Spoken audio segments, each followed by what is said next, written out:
আচ্ছা, উনি যদি বলে দেবেন যে 1.5 কোটি রোহিঙ্গা এখানে আছে, তো বাংলাদেশি মুসলিম আছে, তো এখানে এত জেহাদি আছে, এখানে এত রোহিঙ্গা আছে, তাহলে ওনারা যেটা বলবেন সেটাই তো ফাইনাল। তাহলে স্যার করার প্রয়োজন কি? 1.5 কোটি রোহিঙ্গা থেকে থাকে, উনি হয়তো খাতা কলমে কোথায় গুনেছেন। সবাই দেখুক যে আমি এই যে 1.5 কোটি বলেছিলাম, এই 1.5 কোটি মানুষ আমি এই দেখো এদের নাম এরা এখানে বসবাস করে, এগুলোকে আমি চিহ্নিত করেছি। নির্বাচন কমিশনকে তার তথ্য দিয়ে দিক। আর যদি না হয়ে থাকে, আমি একজন সাধারণ কর্মী হিসাবে শাস্তি চাইব। শুভেন্দু অধিকারী তো দুদিন ছাড়া ছাড়া ভুলবাজি করে, নিজেকে পাল্টায়, এই কথাতে আমরা গুরুত্ব দিই না। আগেও বলেছি যে শুভেন্দু অধিকারী নিজে কি বলেন নিজেই জানেন না। আচ্ছা, উনি যদি বলে দেবেন যে 1.5 কোটি রোহিঙ্গা এখানে আছে, তাহলে স্যার করার প্রয়োজন কি? তাহলে স্যার না করতে পারতো।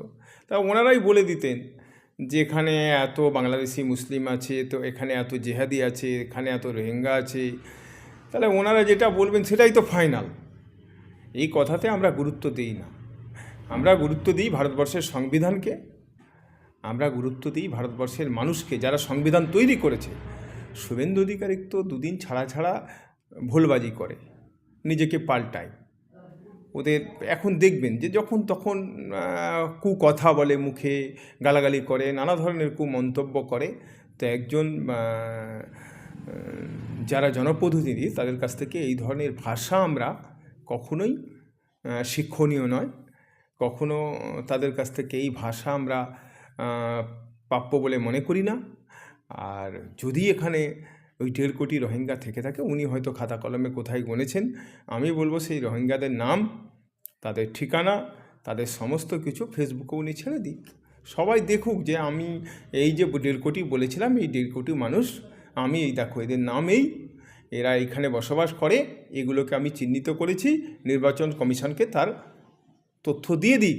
আর যদি না হয়ে থাকে, আমি একজন সাধারণ কর্মী হিসাবে, এই পশ্চিমবঙ্গের একজন নাগরিক হিসাবে ওনার কাছে ওনার শাস্তি চাইব। যেই ধরনের কথা বলে মানুষকে যারা বিভ্রান্ত করে, তাদের উপযুক্ত শাস্তি হওয়া উচিত। কারণ কখনোই মানুষকে বিভ্রান্তে ফেলাটা উচিত নয়। এর ফলে কি হচ্ছে, আমাদের যারা বিএলওর কাজ করছে তাদের ওপর চাপ সৃষ্টি হচ্ছে।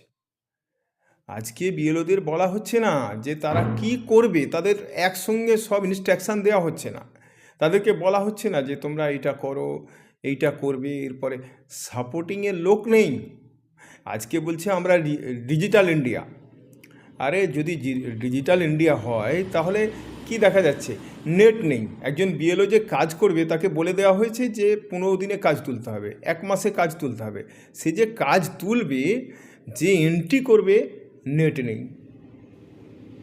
সাপোর্টিংয়ে যদি তৃণমূল কংগ্রেস সাপোর্ট না করতো, ফর্ম বাড়ি বাড়ি পৌঁছাতো, এরা 1 বছরে তুলতে পারতো, 2 বছরে তুলতে পারতো না।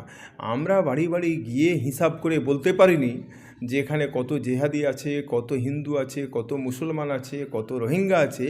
উনি বাড়িতে বসে বসে সব ঠিক করে ফেলেছেন যে কতজনকে তাড়াতে হবে, কতজনকে রাখতে হবে, কি করতে হবে। এটা মাইকেও বলছি, শুধু ওই কথা বলেনি, এটা মাইকে মানে যেখানে বক্তব্য রাখছে সেখানেও বলছে 1 কোটি লোককে বাদ দেবো।